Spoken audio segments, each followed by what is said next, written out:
예수님을 믿는다는 건 우리 인생을 하나님 중심으로 보는 건데, 예전에 우리가 많이 읽자 하면서 이렇게 얘기했던 책인데, 인간 폐지라는 그 책이었어요. 거기에 보면은 이제 C.S. 루이스 교수님이죠. 이 교수님이 이제 영어 영문, 뭐 그들 입장에서 국문이죠. 국문학을 전공하신 분이죠. 영문학을 전공하신 분인데, 이분이 그분이 이제 64년인가 그때 아마 돌아가셨을 거예요. 63년이나 4년에. 그래서 훨씬 옛날이죠. 아주 옛날에 영국 초등학교 교과서를 보고 이제 그 책을 쓰신 거예요. 사실은 이제 책으로 쓰신 건 아니고 강의를 하신 건데, 그 강의를 모아서 이제 책으로 엮은 겁니다. 그런데 뭐 때문에 이제 그런 강의를 하셨냐면, 영국의 시 중에 이제 뭐 좀 유명한 시가 있나 봐요. 그러면서 저도 뭐 그 시가 정확하게 기억은 안 나는데, 시다 보니까 이제 하나님 만드신 자연 이 피조물을 보면서 이 폭포가 얼마나 장엄한가, 이제 이런 시구가 있었나 봐요. 그런데 이제 최근의 최신 문학 이론이다 이렇게 소개를 하면서, 그런데 정확하게는 이런 겁니다. 그 책이 문학책이 아니라 다른 이제 교과 과목인데, 그 문학 원리라고 해야 되나? 하여튼 그 문학에 관한 이론을 연구한 책의 지문을 따온 거예요. 예, 그러니까 문학을 가르치는 시간이 아닌데 문학 이론을 다룬 원래 책에서 필요한 지문을 따왔는데, 그 지문의 내용이 뭐냐면 이런 거예요. 최신의 문학 이론을 소개하겠다. 옛날 사람들은 좀 이렇게 전통이나 역사를 강조해서 폭포를 보면서 장엄하다 이렇게 이제 시를 썼는데, 이건 일종의 강요다. 왜 폭포가 장엄해야 하냐? 그리고 장엄한 게 꼭 이렇게 웅장하고 이렇게 압도적인 그런 것들만 장엄한 거겠냐? 이런 식으로 이제 이의를 제기하고, 꼭 폭포를 보고 장엄할 필요는 없다, 이제 이런 말을 하고, 그러면서 뭔가를 이제 해체하는 거예요.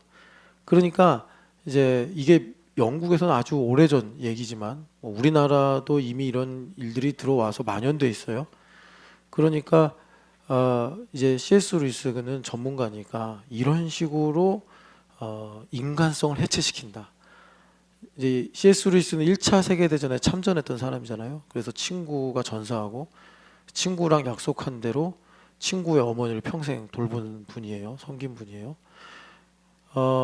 이런 인간의 본성적인 인간성을 해체시켜 버리면, 그러니까 폭포를 보고 야 장엄하다, 신의 이 손이 얼마나 거대한가, 이런 이제 공감대를 해체시켜 버리면 전쟁에 나가서 친구를 위하여, 나라를 위하여, 자유를 위하여 목숨을 바칠 수 있는 사람이 누구겠냐, 이제 이런 거예요. 그래서 최근에 독일에서 이제 러시아가 지금 지역 패권을 확장시키고 있잖아요. 그래서 군인이 부족하니까 이제 징병제를 하겠다 했더니 차라리 러시아에게 지배를 당하겠다 라면서 20대 청년들이 징병제를 거부했던 거예요. 물론 이제 다 양쪽 다 과장이 좀 있겠지만, 그러니까 정말 C.S. 루이스의 분석이 일종의 예언이 돼서 그런 어떤 인권 이런 거를 강조하는 그런 걸 기치로 높이는 교육이 인간성을 자유라는 이름으로, 존중이라는 이름으로 해체를 해버리니까 민족을 위해, 부모를 위해, 또 이웃을 위해, 친구를 위해 희생하겠다라는 그런 걸 호소할 수 있는 근거가 다 사라져버린 거예요. 그래서 그 독일 20대 청년들이 싸우려면 60대, 40대 그 기성세대가 나가서 싸워라. 왜 당신들의 가치와 당신들의 주장을 위해서 우리가 죽어야 되냐, 이제 이런 입장인 거예요. 세상이 참 많이 변한 거죠. 그래서 여러분, 뭐 제가 이제 장엄하다 이렇게 이 단어에 집중해서 말하는데, 이 지금 일어나는 저 이란의 전쟁의 작전명을 미국에서는 에픽 Fury라고 한대잖아요.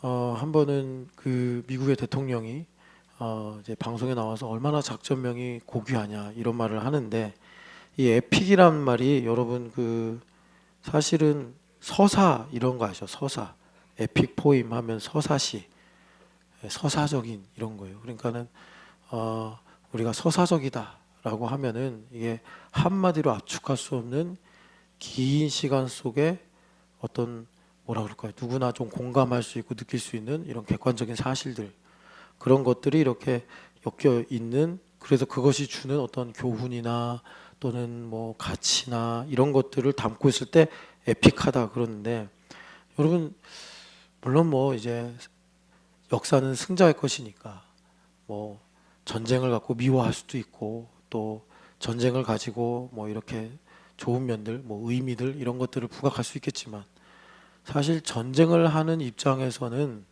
전쟁은 결코 에픽할 수 없죠. 전쟁은 결코 에픽할 수 없습니다. 우리 아이들이 어제 국립중앙박물관을 갔는데 거기를 왜 갔냐면 내년에 이제 워싱턴 DC를 갈 계획을 갖고 준비하고 있지만 지금 같으면 가면 안 돼요. 그죠? 뭐 어디서 총기 폭탄 테러가 있을지 모르니까. 그런데 이제 우리나라를 통해서도 보는 거죠. 그러니까 전쟁은 결국은 여러분 역사를 통해 배우면 이제 외교의 실패로 일어나는 거죠. 그래서 조선이란 나라가 여러분 참 우리가 자긍심을 가질만 합니다. 왜냐하면 여러분 뭐 유럽의 이제 서구 중심의 역사를 배우다 보니까 뭐 영국이 위대하고 뭐 독일이 위대하고 막 이런 거 우리 배우잖아요. 근데 이 건국 과정을 보면은 조선처럼 품위 있고 계획성이 있고 상당한 철학적인 가치를 두고 세워진 나라가 없어요. 조선처럼. 조선이 500년이나 된 역사를 가지고 있는데 그런데 이 조선이라는 이 긴 시간의 흐름 안에 이제 분기점이 하나 생기는데 그게 임진왜란과 병자호란이란 말이죠. 그런데 이렇게 보니까 우리 아이들은 이제 어제 연구하고 조사하고 배우고 토론하고 해가지고 좀 많이 알고 있는데 그러니까 이게 외교의 실패 때문에 일어난 일이라 너무나 억울한 거는 1590년에 분명히 조선에서도 그 감이 있어서 통신사를 보냈단 말이에요. 그래서 일본이 어떤지를 좀 보고 와라 했는데 통신사 대표 둘이 있었는데 이 둘이 와서 정반대 의견을 냈다는 거예요. 왜 똑같은 걸 보고 반대 의견을 냈느냐? 결국엔 전쟁이 안 일어난다 쪽으로 기울어서 이제 7년간 엄청난 피해를 보는 거죠. 이게 이제 분열됐기 때문이다. 그래서 그 정치를 뭐라 그런다고? 정찬현?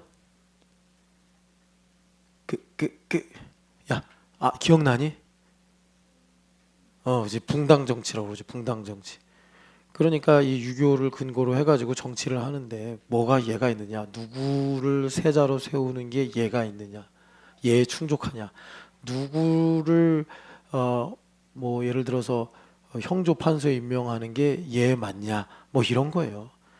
그러니까 실력이나 전문성을 갖고 이제 관직을 세우는 게 아니고 임명을 하는 게 아니고 이제 예를 갖고 말하다 보니까 외척이 강해지기도 하고 막 이렇게 돼서 조선이 결국은 외교에 실패를 하고 그래서 이제 임진왜란 병자호란이 일어났단 말이에요.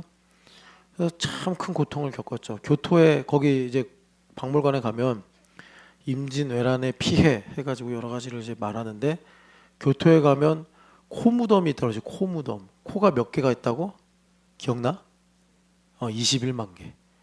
예. 다이묘들이 코를 베어오면 돈으로 바꿔주겠다 해서 사무라이들이 우리 선조들의 코를 그렇게 베간 거예요. 잔인하죠. 전쟁은 장엄할 수가 없습니다. 근데 이 전쟁 광인지 뭔지 모르겠는데 여러분 근데 뱀처럼 지혜로워야 돼서 꼭 한 가지를 두고 무조건 틀렸다라고는 할 수는 없어요. 다 하나님께서 섭리하시는 과정 중에 있기 때문에 그런데 참 이 에픽이라는 이 말이 이 전쟁의 이름으로 쓰인다는 거는 참 C.S. 루이스가 이 에픽이라는 말을 해체시키면서 이 의미와 이 가치를 분해시키면서 결국은 그거죠. 이번에 영국에서 대법원 판결이 났는데 그게 뭐냐면 공무원을 채용할 때 남성을 채용하는데 여성을 채용할 때 생물학적인 여성만 채용한다. 거기에 트랜스젠더들 기타 등등의 여러 뭐 성 이론에 포함되는 것들 다 배제시킨다. 그래서 여성의 인권을 보호하겠다라는 판결이 나는 바람에 지금 영국에서 난리가 났어요. 벌집을 쑤신 것처럼. 우리가 볼 땐 당연한 거죠. 아니 생물학적인 여성이 여성이지 그거를 아무리 뭐 과학이 어떻고 의학이 어떻고 해서 그걸 바꾸는 게 말이 안 되죠. 그러니까 에픽이라는 단어를 해체시키면서 다 이런 것들이 이제 도미노로 나오게 된 거예요. 그 끝내는 전쟁을 일으키면서 이게 마치 뭔가 대단한 역사적 인류적인 가치가 있는 것처럼 포장하는 이런 일이 있게 됐다. 그래서 이 에픽이란 말을 회복하는 게 참 우리에게 중요한 일이 됐는데 이 감이 있어야 된단 말이에요. 그래서 우리 아이들에게 자 이런 것들을 느낄 수 있는 거를 동양에서는 호연직이다 이렇게 말해요. 아, 예, 저 혼자서 계속 쓰고 있었군요. 알려주셔서 감사합니다. 그래서 호연직이다. 그래서 우리 주말 캠프 아이들이 그렇게 산으로 들러 다니는 거예요. 그러니까 이런 겁니다. 나라를 사랑해야 돼요. 이게 이제 에픽에 해당되는 거예요. 나라와 민족이 없는데 무슨 서사가 있어요. 자기의 개인적인 탐욕만 있을 뿐이지. 그러니까 이 아이들이 나라를 사랑하려면 어린 시절에 적어도 나의 살던 고향이 있어야 되는데 이런 게 없어요. 우리 아이들은 나의 살던 고향은 콘크리트, 고가도로 뭐 이런 거잖아요. 뭐 컴퓨터 이런 거. 그러니까 이 아이들이 작년에는 섬진강도 가서 음모래 밭길도 걸어보고 또 가야때 만들어진 산성 위에서 샛별도 보고 이제 그러는 거죠. 이번 겨울에는 우리 3학년 이제 4학년 됐는데 4학년 애들 데리고 그냥 눈이 무릎까지 온 예, 그런 설산을 걸어보면서 이 나라가 어떻게 생겼나 보기도 하고 또 지난 여름에는 이번 겨울이군요. 또 우리 아이들 데리고 그 수렴동 계곡 지나갔단 말이에요. 온유 어딨냐? 온유. 거기 있구나. 온유 또 아빠 옆에 앉았어. 온유 수렴동 계곡 기억나? 기억나? 수렴동 계곡? 안 나? 다시 가야겠네? 온유야 그러면 저기 봉정골은 기억나? 안 나? 다시 가게. 아버지 우리 같이 갑시다. 예. 다시 우리 온유 괜찮아 또 가면 돼. 기억 안 나면. 너 수렴동 계곡에서 그 빙판에서 막 저기 물개처럼 뒹굴고 했던 거 기억 안 나? 물개처럼 막 그냥 막 기어다니고 봉정골에서 자기 아이젠 부대라고 그러면서 막 얼음 뛰어다니고 기억하기 싫다 뭐 이런 얘기인 것 같아요. 예, 그런데 이런 모든 것들을 실제로 보면서 나라를 사랑하는 마음도 갖고 그걸 만드신 하나님의 영광을 우리 아이들이 직접 이제 보고 아는 거죠. 그렇단 말이에요. 이제 워싱턴 아웃리치 가면 예전에 제가 2018년도에 갔어서 기억에 가물가물한데 거기 근처에 셰난도어 국립공원이 있더라고요.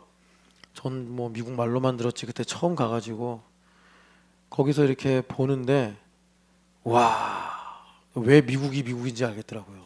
저희가 그런 충격을 받았던 때가 설악산이 아니라 지리산을 가서 지리산에 가면은 그 경상남도, 전라남도 그리고 경상북도인가? 전라북도인가? 하여튼 3도가 만나는 그 지점이 있어요. 거기 딱 이 3도의 경계선이다 이렇게 써 있어요. 그래서 거기 서서 동서남북을 보면요 산밖에 안 보여요.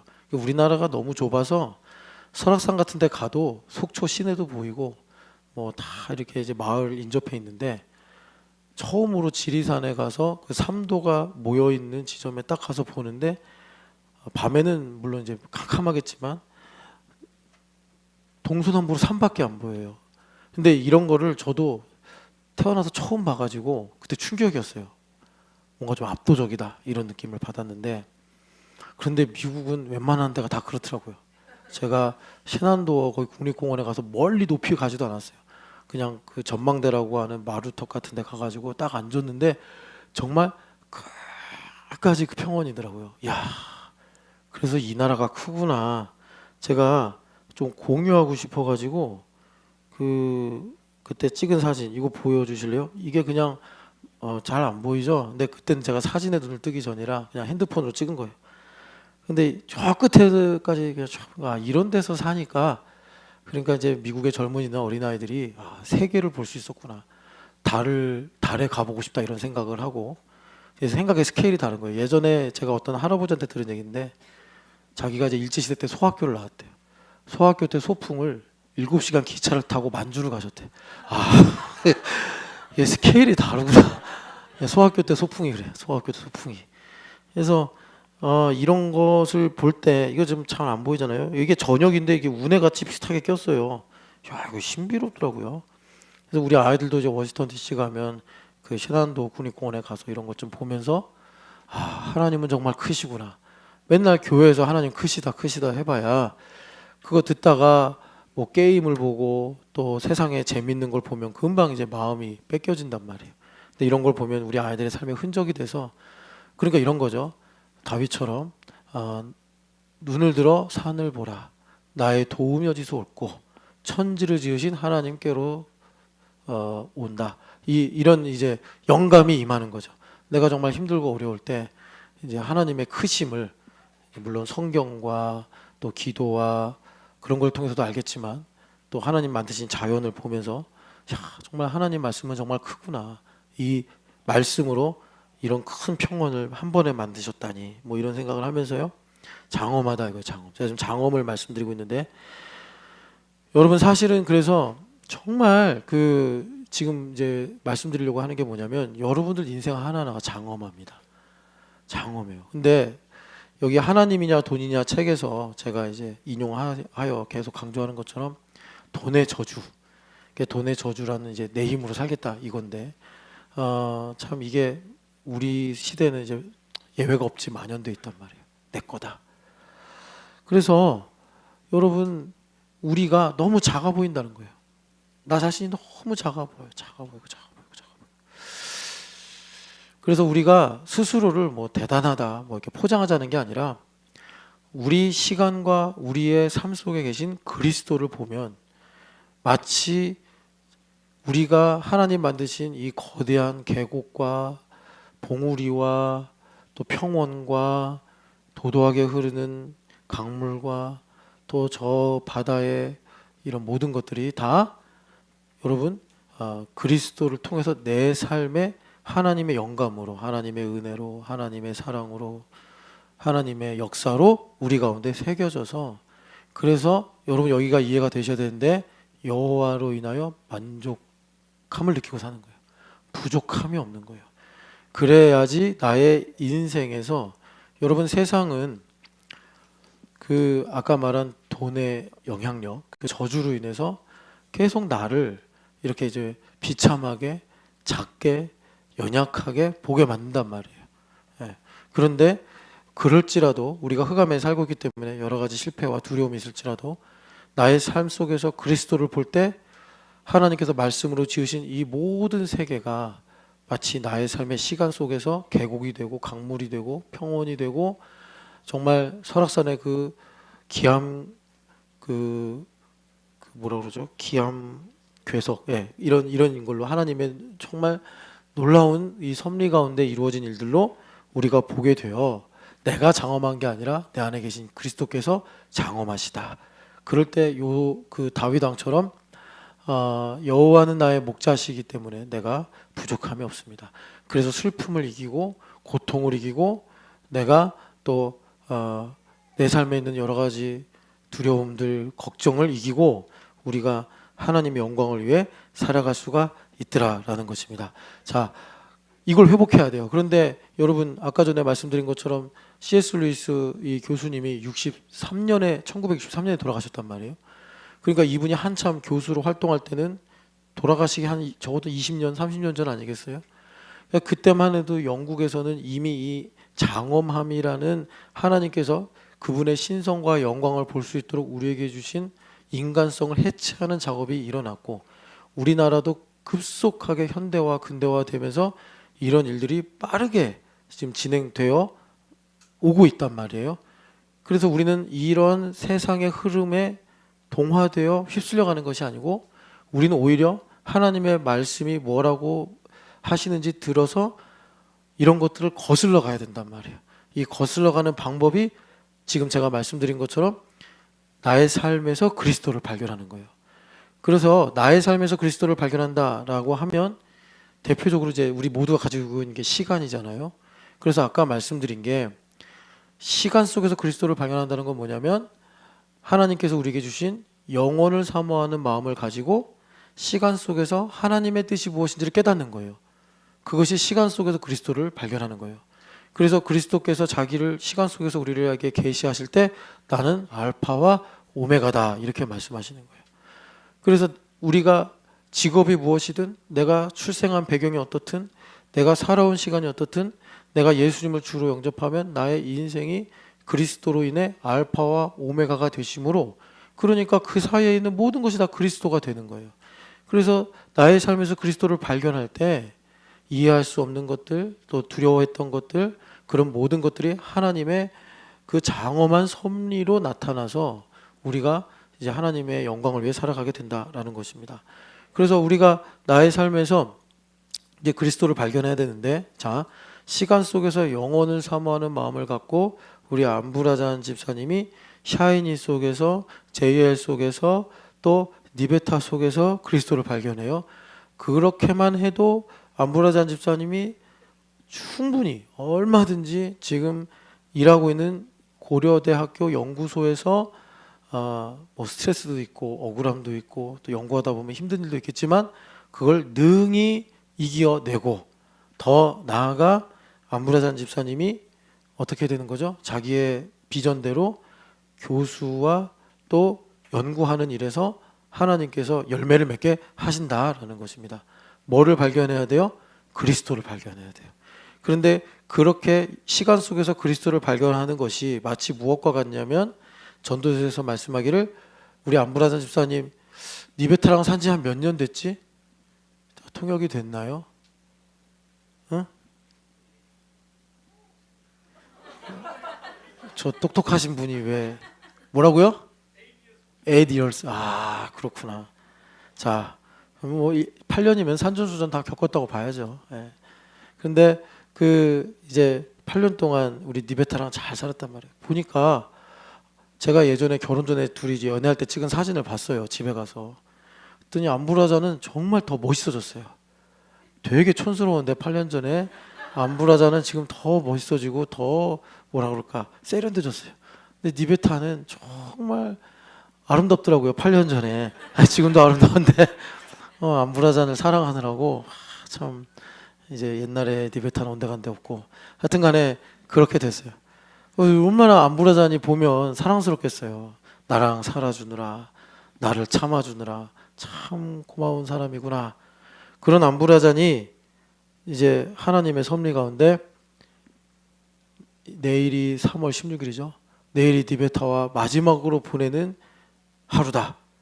그러면 얼마나 안브라잔이 뭐 랩도 안 가고 니베타하고 그 여러분 If Only 아시죠? 그 If Only인가 그 영화에 그 이제 저거지만 그 여자친구가 죽는 걸 알고 대신 죽는 영화 있잖아요. 여자들만 좋아하는 영화. 그 남자친구가 대신 죽잖아요. 아주 못된 영화예요. 그래서 남자가 죽고 여자 살리는. 예. 근데 이제 그런 선택을 하지 않겠습니까? 예. 우리 안브라잔이 예. 그거랑 똑같아요. 근데 그런 마음을 내가 갖는 것을 새 마음이다. 헛 마음을 버리고 새 마음을 갖는 거예요. 그렇게 새로운 마음을 가질 때 매일매일이 하나님께서 나에게 영원한 사랑과 믿음과 소망으로 채우셔서 나로 하루하루 살아갈 수 있는 힘과 지혜를 주신다. 근데 그것이 어디로부터 오느냐? 그리스도 예수 안에 있다. 이거예요. 그래서 그리스도를 발견해야 돼요. 그리스도를 발견해야 되는데 우리가 그럼 그리스도를 발견하는 것이 무엇이냐? 나의 삶 속에서 그것을 우리가 아까 1부 때 예수님께서 나는 생명의 떡이니까 나를 먹어라 이렇게 말씀하셨다고. 그래서 우리가 예수님을 먹으면 나의 인생 속에서 그리스도를 발견하여 장엄한 하나님의 은혜와 하나님의 크심과 하나님의 사랑과 하나님의 능력을 우리가 나의 삶에서 발견하게 된다라는 것입니다. 성원아, 그렇게 앉는 건 영화관에서 앉는 거야. 신발 신고 발 내리고. 자, 그래서 예수님을 먹는 것이 뭐냐? 예수님을 실제로 먹는 게 아니죠. 예수님을 먹으라고 그랬더니 많은 유대인들이 어떻게 사람을 먹냐 그러면서 헛소리를 했는데 그게 이제 내 마음이 완고해서 그런 거예요. 예수님을 먹으라는 것은 내가 너로 말미암아 살았듯 너는 나로 말미암아 사는 것이다. 이렇게 주님께서 우리에게 말씀하는 거예요. 그런데 참 인간성이 많이 해체돼 가지고 이렇게 말을 해도 그게 뭔데 또 이럴 수 있어요. 그래서 제가 여러분들에게 말씀드리는 것이 내가 하루하루 사는 것이 예수님께서 죽으셔서 내가 살 수 있는 은혜의 하루하루란 말이에요. 그러니까 이게 다른 말로 빚진 하루하루라. 그래서 내가 예수님께 빚을 갚는 심정으로 사는 거예요. 그래서 내가 그렇게 예수님께 빚을 갚는 심정으로 하루하루를 살다 보니 어떻게 되는 거죠? 내 안에 계신 예수님께서 나를 대신하여 살아주시네 이렇게 되는 거예요. 여러분 이 복음의 진리를 여러분 발견하고 누리시기를 축복합니다. 그래서 여러분 그 아까 전에 예수님께서 생명의 떡 말씀하실 때 나를 먹어라 말씀하셨고 이것은 나로 말미암아 사는 거다 이렇게 말씀했어요. 나로 말미암아 사는 것이다. 내가 아버지로 말미암아 살듯이 이렇게 말씀했어요. 그러니까 우리가 율법적으로 보면은 아니 그러면 이렇게 말을 하지 왜 이렇게 말을 해서 헷갈리게 하느냐. 그래서 예수님께서 이거를 일종의 비유라고 하시고 이걸 이제 실제라고 하신 거예요. 그래서 제자들에게는 비유로 말하는 것을 아는 것이 허락되었다. 그러니까 무슨 말입니까? 내 안에 예수님께서 계시냐 안 계시냐의 유무로 요거를 넘어가냐 안 넘어가냐 이제 요 차이가 결정되는 거예요. 그래서 예수님을 수단이나 방법으로 여기는 사람은 요걸 넘어가기 힘든 거고 불가능하죠. 예수님을 정말 주로 고백하고 그리스도로 발견한 사람은 요거를 넘어가게 되는 겁니다. 그래서 여기를 율법이다 이렇게도 주님께서 말씀하시는 거예요. 예수님께서 누가복음에 말씀하신 구도로 보면 여기를 천지다. 여기 나의 삶이 있는 거죠. 그래서 이걸 또 조금 더 이제 다른 구도로 말하면 여기가 하늘이고 여기가 땅이 되는 겁니다.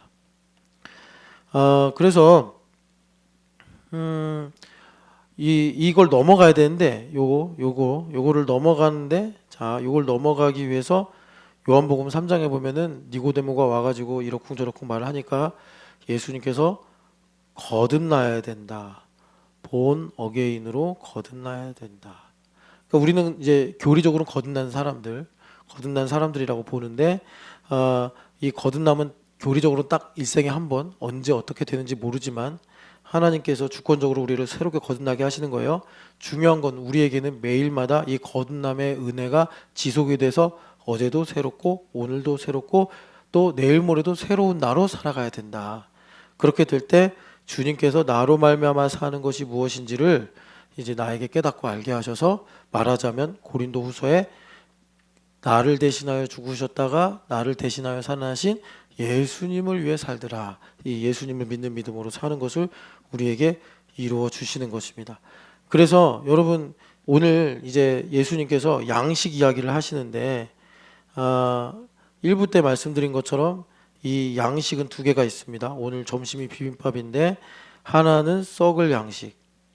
그러니까 썩을 양식이지만 우리가 어쨌든 이 땅에서 생존하려면 먹고 살아야 되니까. 그런데 예수님께서는 이것을 포함하는 영생하도록 있는 양식을 위해 일하라 이거요. 영생하도록 있는 양식. 영생하도록 있는 양식은 자 이겁니다. 오늘 우리가 예배 끝나고 비빔밥을 먹는데 하나님께서 나에게 왜 이 비빔밥을 주시며 이 비빔밥을 통해서 하나님께서 받으실 영광이 무엇인가 그걸 알면은 내가 영생하도록 있는 양식을 먹어요. 그러면 영생하도록 있는 양식을 먹으면 이런 겁니다. 썩을 양식은 내가 아침에도 비빔밥을 먹었으니까 에이 재수없어 점심에도 비빔밥이네 이럴 수 있잖아요. 먹기 싫어 나가서 먹을 수도 있고. 그런데 영생하도록 있는 양식을 우리가 가지고 살면은 메뉴가 무엇이든 양이 얼마든 그걸 가지고 우리 어머님들이 실수로 막 소금을 그냥 쏟아부었든 물론 이제 그러면 곤란하긴 하지만 그런 모든 것들을 내가 감사하면서 내가 예수 그리스도를 그 안에서 발견하면서 우리가 만족하며 먹을 수 있다. 이게 영생하도록 있는 양식이에요. 그래서 이렇게 살아가도록 하나님께서 이제 예수님께서 나에게 양식이 되어 주신다. 그래서 이것을 우리가 그동안 실제다 이렇게 부르고 이거를 실제다. 이걸 실제다. 리얼리티다. 이렇게 부르는 거예요. 자, 여기까지 1부 때 들었고 자, 2부 때 이제 우리가 집중하려고 하는 말씀이 때예요. 때. 그래서 보면은 너희는 넉 달이 지나야 추수할 때가 이르겠다 하지 않느냐 이래요. 절기를 보면은 추수할 때가 시작이 되는 게 6월절입니다. 6월절을 보면 태양력으로 3월 14일이 6월절이에요. 그래서 그때 6월절이 시작이 되면서 무교절이 시작 동시에 되고, 무교절이 7일 동안 진행되는데 7일이니까 그 중에 한 번은 꼭 안식일 있지 않겠습니까? 그 안식일 다음 날을 초실절이라 해가지고 처음으로 거둔 열매를 하나님께 드리는 이 절기가 있어요. 그러니까 예수님께서 지금 추수 때가 이르겠다 하지 아니하냐 하시는 거 보니까 지금 말씀하실 때는 11월쯤이지 않을까, 이렇게 우리가 예측할 수 있죠. 그러니까 예수님께서 지금 추수 때가 아니란 말이에요. 그런데 주님께서 지금 추수 때다 이렇게 말씀하시는 거예요. 이건 추수 때라는 게 뭐냐? 여러분, 이 말씀이 되게 귀한 가보죠. 귀한 것 같아요. 왜냐하면 공관복음서에서도 예수님께서 이 말씀 많이 하셨잖아요. 근데 좀 맥락이 달라요. 공관복음서에서는 예수님께서 이렇게 전도대를 파송하십니다. 제자들이 70명도 있고 막 그래요. 12명도 있고. 그러니까 예수님께서 둘씩 짝을 지어서 이제 제자들을 보내요. 그랬더니 제자들이 나가서 막 귀신도 쫓아내고 기적도 행해요. 그래가지고 기뻐하면서 막 예수님께 보고를 하니까 추수하는 주인에게 추수할 일꾼을 보내주소서라고 청해라 하시면서 지금 천국 복음 전하는 내용으로 주님께서 이 추수할 때의 말씀을 하셨다면, 지금은 예수님께서 다른 맥락에서 지금 이 수가성 여인과의 대화를 마치고 추수할 때가 이르겠다라고, 너희들이 넉 달 후에야 말을 하겠지만 지금 봐라, 추수할 때가 됐다라고 지금 말씀하시는 거거든요. 그럼 여기서 주님께서 추수할 때가 됐다라고 말씀하시는 것은 어떤 내용이냐면, 지금 예수님께서 사마리아 땅을 지나다가 수가성 여인을 만나셨어요. 여기 4장 1절을 보면은 예수님께서 지금 유대 땅에 계시면서 뭐 이제 하나님 일을 많이 하셨어요. 그랬더니 예수님께서 제자를 삼고 세례를 베푸시는데 세례 요한보다 많다는 소문이 바리새인들에게 들린 거예요. 자, 이거는 예수님께 지금 경고등이 켜진 겁니다. 더 분위기가 심각해진 요한복음 7장을 보면, 요한복음 7장 1절을 같이 한번 읽어봐요. 그 후에 예수께서 갈릴리에서 다니시고 유대에 다니려 아니하심은 유대인들이 죽이려 함이러라. 아멘. 이젠 바리새인들이 아니라 유대인들까지 동원이 돼서 예수님을 이제 죽이려고 한다. 예수님께서 신성모독을 한다. 뭐 또 예수님께서 민중을 이제 미혹한다. 그러니까 이제 공공연하게 공개 수배같이 예수님이 이렇게 이제 활동하기 어려워지신 거예요. 그래서 갈릴리에서만 계셨다라고 이렇게 말씀을 기록하죠. 이때는 4장 때는 초창기라서 예수님 좀 막 등장할 때예요. 그러니까 제자들이 막 늘어나는데 이거를 아주 민감하게 살펴보던 바리새인들이 이제 알기 시작한 거예요. 그러니까 왜 바리새인들이 여기에 민감하냐면, 여러분 사두개인과 바리새인이라고 성경에 많이 나오잖아요. 사두개인들은 그러니까 귀족들이에요. 제사장 가문의 자제들이라 이들은 태어나면서 좋은 배경에서 특권을 갖고 살아가는 사람들이고, 물론 제사장을 그렇게 하라고 하나님께서 주신 건 아닌데 이제 세속화돼서 그렇게 된 거예요. 그리고 바리새인들은 어떤 사람들이냐면, 사두개인들이 그렇게 권력을 갖고서 뭐 때로는 헬라인, 때로는 로마인과 결탁을 하니까 참 이제 뭔가 타락도 하고 변질도 되고 그래요. 그래서 일반 농민 혹은 뭐 목동 이런 평민들 중에서 안 되겠다, 뭐 아모스 선지자 같은 이런 사람들이라고 할 수 있는데, 그런 사람들이 성경을 혼자 공부하고 혼자 경건 훈련을 해가지고 민중의 지지를 받은 거예요. 그래서 이 바리새인들이 많은 백성들의 지지를 받으면서 영향력을 갖게 된 거예요.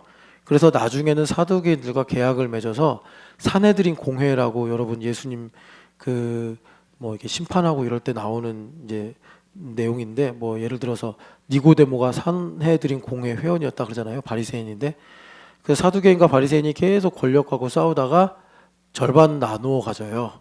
그러니까 사두개인들이 바리새인들한테도 너희들 우리 비판하지 마. 그리고 사두개인들이 독점하고 있던 권력을 바리새인들과 또 나눠 가져요. 그래서 나중에는 이게 한통속이 된 거예요. 그걸 시간이 지나니까 이제 백성들도 아는 거예요. 바리새인들이 그 사두개인들과 결탁을 했구나. 그래서 사두개인들과 결탁해서 만들어진 결과물이 성전에서 환전을 하고 성전에서 재물을 파는 거예요. 그래서 한 목동이 갈릴리에서부터 하나님께 속죄제를 드리려고 어린 양을 가져오면 바리새인과 서기관이 함께 모여서 그거는 데리고 오면서 오염됐으니까 부정해졌으니 성전에서 파는 양을 사, 이렇게 이제 뭐 원칙을 세우는 거예요. 그래서 그 사람이 일반적으로 양값이 한 5만 원이다. 그러면 성전에서 키운 양 10만 원 이래가지고 이제 크게 남겨서 먹는 거예요. 이게 아주 그 당시에 그 많은 사람들이 하나님을 예배하고 말씀을 배우는데 방해가 되겠죠.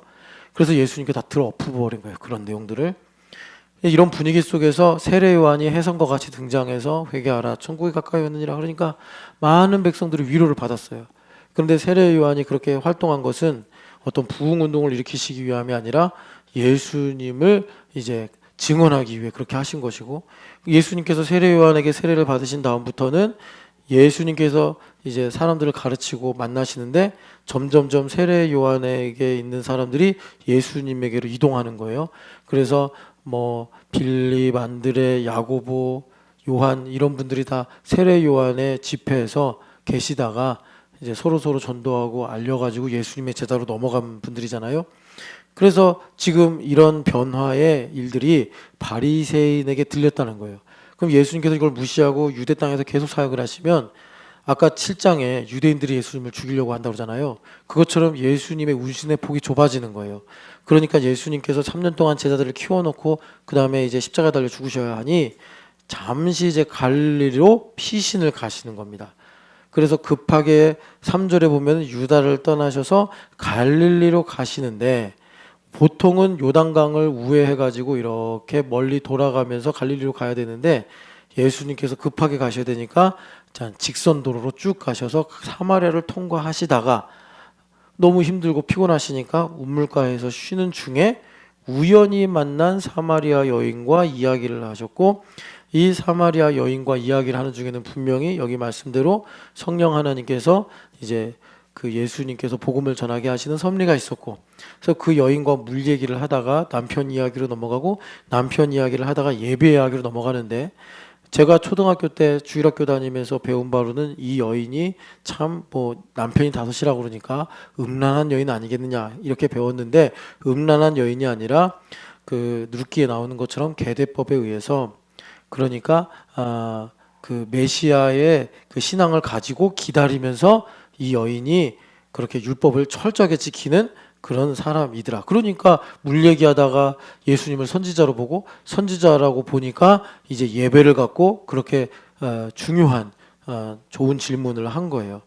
그래서 예수님께 그 질문을 했더니 예수님 답이 예루살렘이다, 그리심 산이다 이렇게 말씀하지 않고 이제는 여기저기가 아니라 예수님께 영과 진리로, 하나님께 영과 진리로 예배할 때가 온다까지 말씀을 하셨는데, 이 여인이 뭐 예수님께서 더 깊은 설명이거나 예화를 하지 않으셨는데도 그 일은 메시아가 오시면 되지 않습니까? 그러니까 이 말은 우리 식으로 바꾸면 율법 조문으로 있는 말씀을 영으로 바꾸시는 일을 그리스도가 오시면 되는 거 아닙니까? 이렇게 말씀을 한 거예요. 예수님 깜짝 놀라신 거죠. 그러니까 눈에는 눈, 이에는 이, 아까 1부 때 우리가 읽은 말씀인데, 이 말씀을 예수님께서 오셔서 나는 율법을 완전하게 하러 왔다 하시면서 뭐라고 바꾸셨냐면, 오른편 뺨을 치는 사람에게 왼편을 돌려대며 억지로 오리를 가자고 하는 사람한테 십리를 가라. 그러니까 이 말을 여러분들이 이해하기 쉽게 적용을 해서 바꿔보면 이렇습니다. 나에게 스트레스를 주는 사람이 있어요. 그럼 우린 보통 조금 참다가 열받으면 화내고 또 비방하고 뭐 틀렸다라고 정죄하고 막 이러잖아요. 이게 보통 우리 수준이잖아요. 이게 율법하에 있는 거죠. 그런데 그리스도께서 오시면 우리에게 성령 하나님으로 영감을 주셔서 어떤 사람의 허물이 보이면 가장 기본적인 게 나를 성찰할 수 있는 기회를 삼게 하시고, 그래서 그것을 내가 성공적으로 성찰하면, 다시 말해서 나의 눈에 들보를 빼면 내 안에 계신 예수님께서 내가 스트레스 받던 문제를 일하심으로 해결하실 뿐만이 아니라, 사실은 그 스트레스 받던 문제가 하나님께서 나에게 복을 주시고자 하는 기회였구나라는 것을 깨닫게 하시고 그것을 사실로 이루시니, 이에는 이, 눈에는 눈이 아니라 오히려 내 눈을 뽑거나 내 이빨을 상하게 한 사람을 축복하며 용서할 수 있는 어린아이가 독사굴에 손 놓도 독사가 물지 않고 어린 양의 사자와 함께 뒹구는 그런 하나님의 나라가 임한다. 이것이 이제 선지자들을 통해서 하나님께서 그리스도가 오시면 이제 이런 일이 이루어지리라라고 예언하신 내용이에요. 자, 그러니까 여러분 그 율법 조문에 적힌 것을 영으로 바꾼다는 게 무슨 말씀인지 아시겠죠? 네, 그런 거예요. 그 여인이 이걸 알고 있는 거예요. 그런데 이 여인이 무슨 뭐 신앙이 엄청 훌륭하거나 뭐 제사장이거나 이런 분이 아니라 그냥 우물가에 물 떠러 왔다가 예수님이랑 일면식도 없는데 이런저런 그냥 얘기하다가 그리스도가 오시면 이렇게 되는데 이거를 여러분 유대인 여자가 아니라 예수님도 유대인이시잖아요. 유대인이 아니라 사마리아 여인이 알고 있네. 그러면 이제 유대인의 세계관에서는 당연히 유대인들에게도 이런 천국 복음의 메시지가 이제 가득 찬 거죠. 그래서 사마리아인들조차도 잠꼬대처럼 그리스도가 오시면 영과 진리로 예배할 때가 올 거야 이러고 지금 있다는 거예요. 그래서 예수님께서 그러니까 예수님께서 여러분 인성과 신성을 가지고 계시기 때문에 예수님도 우리처럼 배우면서 들으시면서 따라가셨다고. 안 그러면 예수님께서 이러시죠. 나는 내가 할 말을 다 알고 있다. 내가 뭘 해야 될지 다 알고 있다. 나는 스스로 다 할 수 있다. 그런데 요한복음에 보면 예수님은 계속 말씀하시는 게 나는 스스로 할 수 있는 게 없다. 나는 스스로 하는 말도 없다. 계속 그렇게 말씀하시는 거예요. 그러니까 예수님께서 지금 바리새인들 때문에 유대에서 활동하시다가 지금 바리새인들이 감시하고 추적한다니까 예수님께서 지금 당장 이렇게 긴장이 너무 심해지면 안 되지 하고 이제 기도하시다가 성령 하나님의 인도하심 받아서 유대를 떠나 갈릴리로 가고 계시는 중인데 그래서 예수님은 지금이 어떤 때인가 이제 하나님께 묻는 마음이 있으셨을 텐데 이 수가성 여인과 만나서 지금이 바로 천국 복음을 전해야 될 때구나 라는 것을 확신하시고 제자들에게 봐라 지금 추수할 때가 지금 왔다 하시면서 이제 제자들에게 말씀하시는 거예요. 자, 이 때를 우리가 지금 말씀으로 보고 있는데 여러분 잘 들어보세요. 자, 누가복음 16장 보세요. 이 때가 무슨 때냐? 여러분 추수할 때다 그렇게만 보시면 안 되고, 그러니까 보셔야 되는데 이제 그걸 너무 국한적으로만 생각하지 마시고 16절 같이 보겠습니다. 율법과 선지자는 요한의 때까지요. 그 후부터는 하나님 나라의 복음이 전파되어 사람마다 그리로 침입하느니라. 아멘. 자, 때 문제. 지금 우리가 심고 거둠. 이 심고 거둠은 여러분 대표적인 때 아니겠습니까? 심을 때가 있고 거둘 때가 있고. 그래서 우리가 하나님의 은혜 그러면 뭐라 그래요? 늦은 비와 이른 비를 주신 하나님 그러잖아요. 이 늦은 비는 그러니까 늦은 비가 추수할 때 비, 이른 비가 심을 때 비. 제가 이거 옛날에 히브리 대학 박사님한테 배웠는데 제가 이스라엘 땅에서 농사 지은 적이 없어가지고 하여튼 하나님께서 자 이스라엘 땅은 연 강수량이 200mm예요. 200mm라는 것은 이 초목 한계선이랍니다. 그러니까 200mm 이하로 오면 이제 농사를 못 짓는 거예요. 그러니까 딱 그 추수할 수 있을 만큼만 비가 내리는데 농사 지을 수 있을 만큼만. 그런데 200mm이기 때문에 아무 때나 오면 안 되고 타이밍에 딱 맞게 와야 된단 말이에요. 그러니까 심기 직전에 심은 다음에 와야 되고 추수하기 직전에 와야 된대요. 그게 이른 비와 늦은 비래요. 하나님께서 우리 인생에게 베푸신 은혜가 그러하더라라는 것입니다. 이거 하나님 그냥 풍성하게 비를 주시면 되지 왜 그렇게 딱 타이밍에 맞게 아슬아슬하게 비를 주십니까? 우리가 악해서 그래요. 악해서. 여러분 건강이 당연하다고 생각하시잖아요. 건강이. 왜? 계속 건강하니까. 근데 한번 아파봐요. 아파보면 여기 박유미 집사님 반주로 섬기시는데 그냥 여기 붙었다 저기 붙었다 해가지고 쓸개가 다 망가졌대요. 그래서 3월 말에 쓸개를 떼야 된대 이제. 그러니까 그냥 일편단심 주님만 사랑해야지. 여러분 이거는 제가 그냥 웃자고 한 말입니다. 진짜 또 가가지고 그러지 좀 마세요. 제가 그런 얘기하지만 우리 웃자고 하는 말. 얼마나 아프겠어요. 두렵고. 그러니까 우리가 그냥 웃자고 하는 말이지. 그러니까 두렵겠죠. 배에 구멍을 3개나 뚫어야 된대요. 근데 그냥 수술 받기 싫어서 그냥 살고 싶다고 했더니 이거 너무 많이 염증이 생겨서 암이 될 수 있습니다. 그때도 겁나잖아요. 암 걸리면 어떡해. 그래가지고 이제 수술을 받으신대요. 그러면 이제 박유미 집사님은 건강이 너무 소중하다는 걸 알 거예요. 이 쓸개가 그냥 아무 이상 없이 있는 게 하나님의 크신 은혜구나. 그래서 수술을 하면 지금 우리 교회에 놀라운 일이 생겼는데 철의 여인들이 너무 많아요. 근데 박유미 집사님도 지금 뭐 거의 20km를 그냥 밥 먹듯이 뛰시는 분이거든요. 대단한 여성이죠. 근데 수술을 받으면 이제 한 3개월은 심한 운동을 할 수가 없대요. 박유미 집사님 운동 안 하면 못 사는데 막 산도 타고 막 사이클도 타고 막 이제 달리기도 하고 그래야 되는데 그러니까 지금 요즘에 몰아서 막 운동을 하느라고 정신이 없어요. 안무라단 이렇게 살아야 돼. 그냥 혼자 끄덕끄덕거리면 안 되고 누나 이겨야 된다고. 저번에 찬양이 형이 아니야 찬양의 동생인가? 동생 찬양 동생이 졌어요. 달리기에서 저기 박유미 집사님한테 져가지고 얼마나 구박을 먹었는지. 근데 이번에는 악바리같이 뛰어가지고 이긴 했더라고. 안무라잔 20km 뛰어야 돼. 20km. 그러면서 뭐 내가 좋은 선생님도 되고 좋은 연구자도 되겠습니다. 그럼 하나님 그러신다고 20km나 뛰고 말해라. 그러신다고. 왜 그러냐면 여러분 그 일이 쉽겠습니까? 건강이 있어야지 되잖아요. 근데 안무라단이 막 기도해서 하나님 좋은 연구자가 되게 하시고 좋은 교수가 되게 하여 주옵소서. 그래서 하나님께서 그러면 그렇게 해줄게 하다가 저 건강으로는 이제 아시잖아요. 설악산 갔다 오면 항상 안무라단이 욕하는 거. 오 쉣! 막 이런단 말이에요. 그런데 놀라운 거는 안무라단 왜 욕해? 그랬더니 안무라단이 나 욕 안 했대요. 그러니까 자기도 모르게 무의식에 있는 분노가 이렇게 나오는 거죠. 아마 이제 나를 끌고 온 담임 목사 오 쉣! 막 이런 거. 예, 그래서 여하튼간에 그런 걸 이제 하나님께서 거룩하게 이제 청결하게 하시는 거죠. 다 입으로 뱉어내면서. 자, 그래서 때가 중요하다. 때. 그래서 하나님께서 이른 비와 늦은 비로 우리에게 축복을 하신다. 그런데 여기 때를 보니까 자, 두 가지 때, 요한의 때, 요한까지의 때죠. 요한까지의 때가 있고 그리고 그 이후의 때가 있다. 이 이후의 때는 이제 예수 그리스도. 사실 여기 중심에 이제 예수 그리스도 계시는 거예요. 그래서 오늘 우리는 이제 성령 하나님의 때에 살고 있는 거고, 그죠? 성전의 때다 이렇게 보시면 돼요. 우리가 성전이 되어 살아가는 때. 자, 그래서 여기 보면은 율법과 선지자다 이래요. 율법과 선지자다.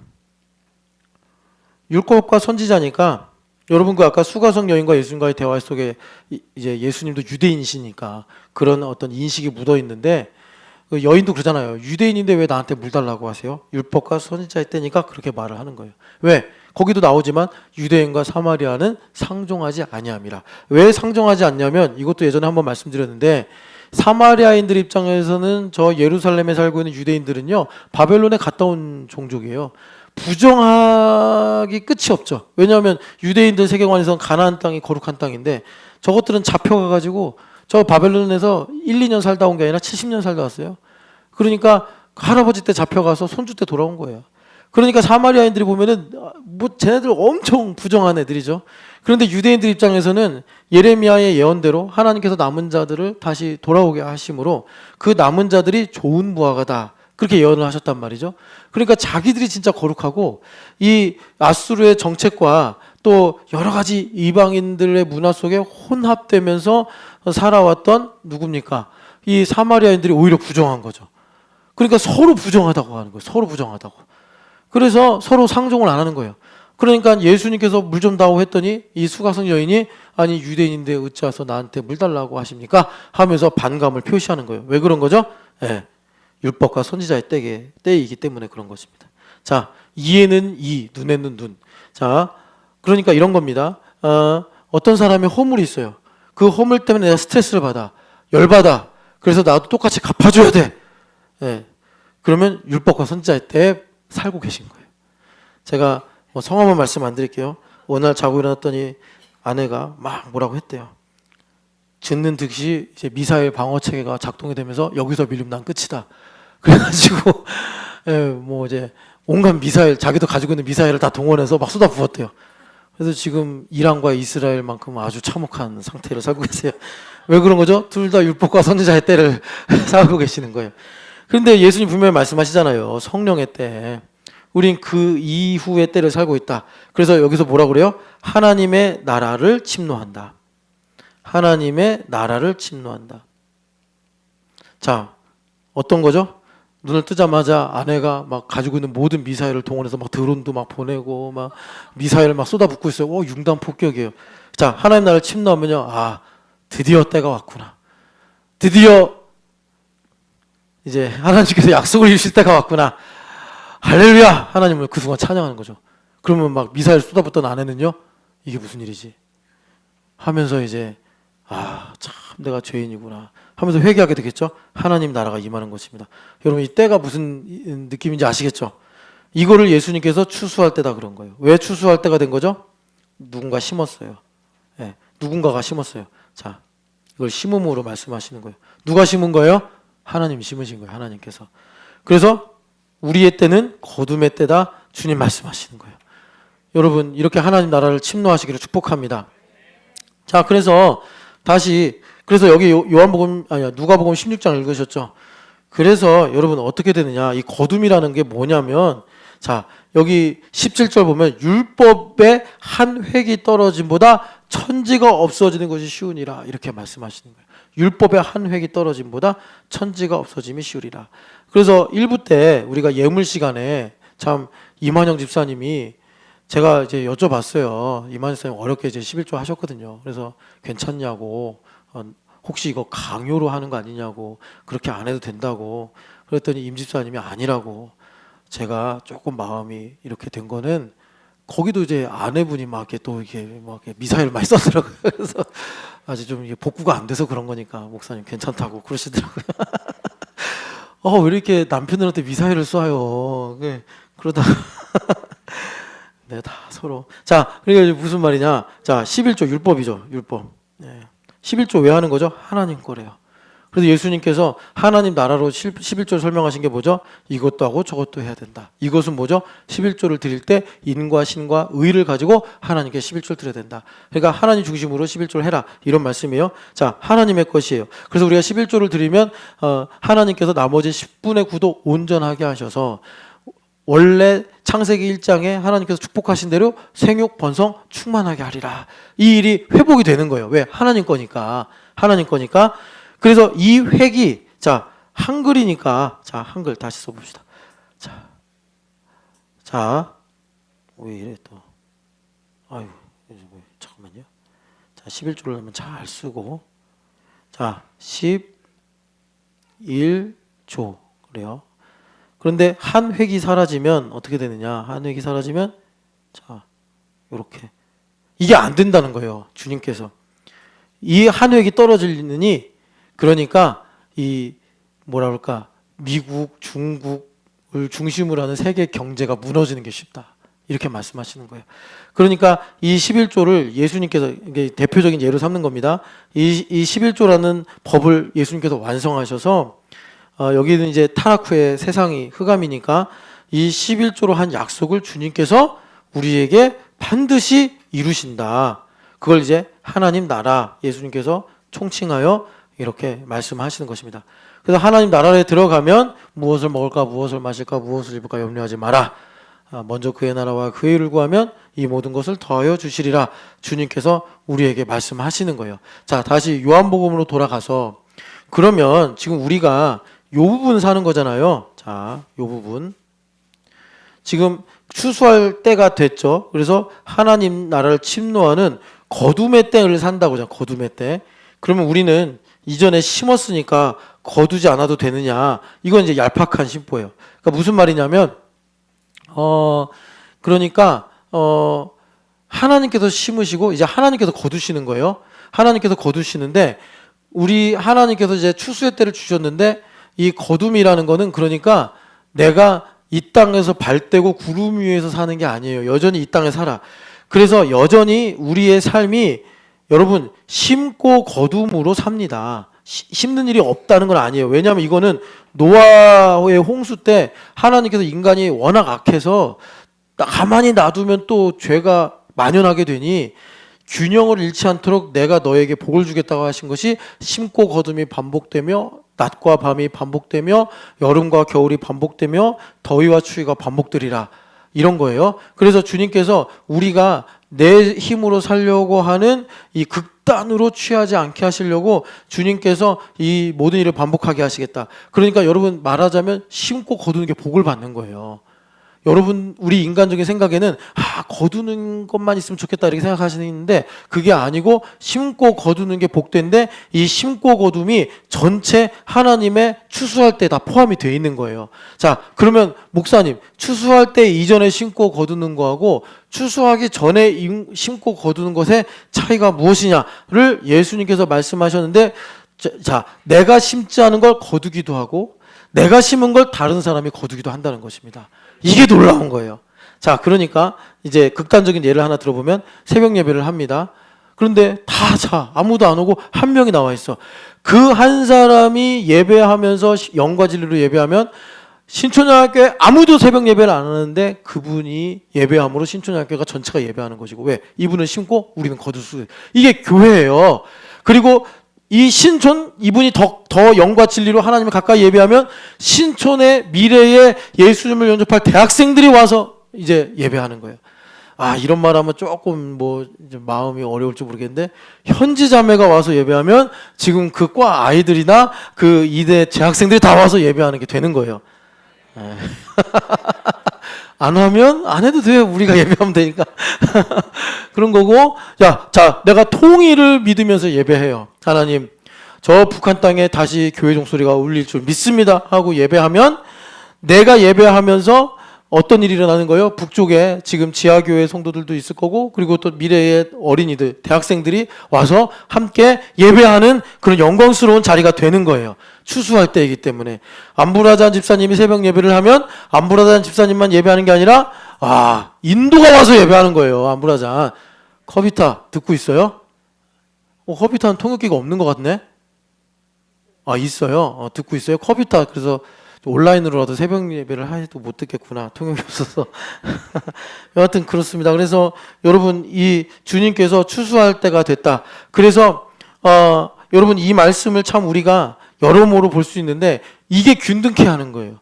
우리 용호 집사님 이제 10년 동안 참 그 성실하게 회사 다니시고 하나님 다른 페이지로 넘기시면서 아마 그 약속을 분명하게 하실 텐데, 심은 대로 거두게 하신다고. 그러니까 주님께서, 여러분 그 고린도 후서에 나오잖아요. 균등케 하심이라. 이게 어떻게 균등케 되느냐? 김 목사님이 심은 걸 내가 거둘 수도 있고, 내가 심은 걸 김 목사님이 거두는 거예요. 김 목사님이 심은 거를 또 김상문 형제가 거둘 수 있고, 김상문 형제가 심은 거를 또 김 목사님이 거두는 거예요. 이렇게 해서 하나님께서 생육 번성의 일들을 이루시는 거라. 가장 여기서 중요한 사실은 뭐냐면, 내가 심고 내가 거두는 것이 아니기 때문에, 여러분 1부 때 설명드린 하나님이냐 돈이냐의 책에서 말한 돈의 저주로부터 해방된다는 거예요. 돈의 저주가 뭐예요? 내 돈 내산이라고 내가 느끼는 게 저주인데, 하나님께서 주셨구나라는 풍성한 은혜 속에서 우리가 이 심고 거두는 것에 정말 가장 결정적인 방해인 내가 심고 내가 거둔다라는 이 저주로부터 벗어나 하나님께서 심으시고 하나님께서 거두시는구나, 이 생육 번성의 놀라운 생명력의 땅으로 우리가 들어가게 되더라라는 것입니다. 그래서 주님께서 지금 이 여인을 통해서, 그 예수님 입장에서 말하면 하나님께서 들으시고 지금 우리에게 추수할 때가 됐다라고 주님께서 선포하시는 것입니다. 그래서 여러분, 여기서 되게 중요한 이제 사실이 나타나는데, 고린도 전서 10장을 보세요. 그래서 주님께서 우리를 어떻게 살게 하시느냐. 정말 여러분, 우리가 심고 거두는 데서 정말 좋은 농부가 되어야 되는데, 31절부터 33절입니다. 같이 읽어보겠습니다.